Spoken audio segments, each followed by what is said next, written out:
Remember to put yourself in mind every morning that before night it will be your luck to meet with some busybody, with some ungrateful, abusive fellow, with some knavish, envious, or insociable churl or other. Now, all this perverseness in them proceeds from their ignorance of good and evil, and since it has fallen to my share to understand the natural beauty of a good action and the deformity of an ill one, since I am satisfied the person disobliging is of kin to me, and though we are not just of the same flesh and blood, yet our minds are nearly related, being both extracted from the deity. I am likewise convinced that no man can do me a real injury, because no man can force me to misbehave myself, nor can I find it in my heart to hate or to be angry with one of my own nature and family. For we are all made for mutual assistance, as the feet, the hands, and the eyelids, as the rows of the upper and under teeth, from whence it follows that clashing and opposition is perfectly unnatural. Now such an unfriendly disposition is implied in resentment and aversion. Suffer not your mind any more to be distracted. It is not permitted. As for your body, value it no more than if you were just expiring. For what is it? Nothing but a little blood and bones, a piece of network, wrought out of nerves, veins, and arteries, twisted together. In the next place, consider what sort of thing your breath is. Why, only a little air, and that not constant, but every moment let out of your lungs and sucked in again. The third part of your composition is the ruling part. Now consider thus. You are an old man. Do not suffer this novel part of your under servitude any longer. Let it not be moved by the springs of selfish passions. Let it not quarrel with fate. Be uneasy at the present, or afraid of the future. Remember how often you have postponed minding your interest, and let slip those opportunities that have been given to you. It is now high time to consider what sort of world you are a part of, and from what kind of governor of it you are descended.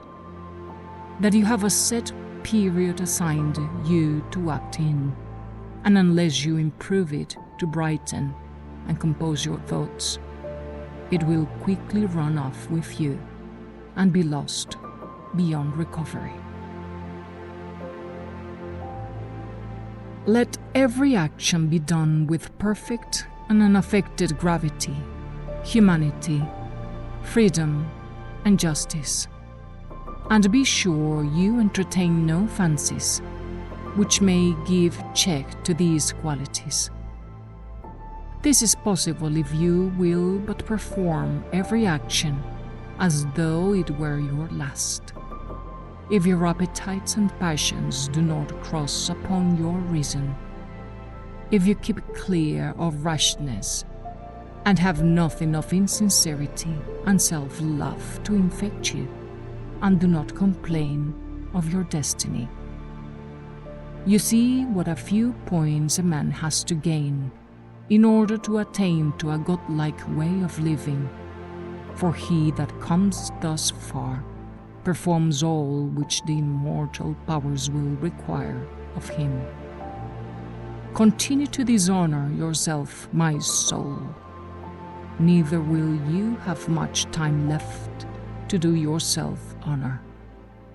For the life of each man is almost up already, and yet, instead of paying a due regard to yourself, you place your happiness in the souls of other men. Do not let accidents disturb or outward objects engross your thoughts, but keep your mind quiet and disengaged, that you may be at leisure to learn something good and cease rambling from one thing to another. A man can rarely be unhappy by being ignorant of another's thoughts, but he that does not attend to the motions of his own is certainly unhappy.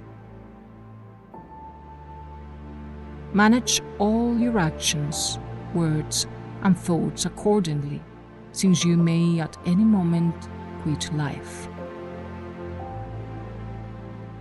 Consider how quickly all things are dissolved and resolved, the bodies and substances themselves into the matter and substance of the world, and their memories into its general age and time. Consider too the objects of sense, particularly those which charm us with pleasure, frighten us with pain, or are most admired for empty reputation. The power of thought will show you a man how insignificant, despicable, and paltry these things are, and how soon they wither and die. Though you were to live 3,000, or if you please, 30,000 of years, yet remember that no man can lose any other life than that which he now lives, neither is he possessed of any other than that which he loses. The extent of human life is but a point. Its substance is in perpetual flux, its perceptions dim, and the whole composition of the body tending to corruption. The soul is but a whirl, fortune not to be guessed at, and fame undiscerning. In a word, that which belongs to the body is a flowing river, and what the soul has is but dream and bubble. Life is but a campaign or course of travels, and after fame is oblivion. What is it then that will stick by a man? Why, nothing but philosophy.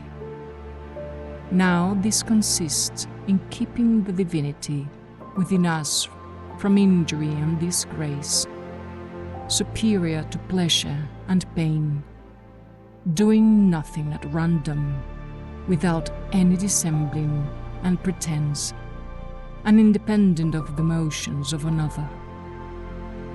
Further, philosophy brings the mind to take things as they fall, and acquiescence in their distribution, inasmuch as all events proceed from the same cause with itself, and above all, to have an easy prospect of death, as being nothing more than a dissolving of the elements of which each thing is composed. Now, if the elements themselves are never the worse for running off one into another, what if they should all change and be dissolved? Why should any man be concerned at the consequence? All this is but nature's method. Now, nature never does any mischief.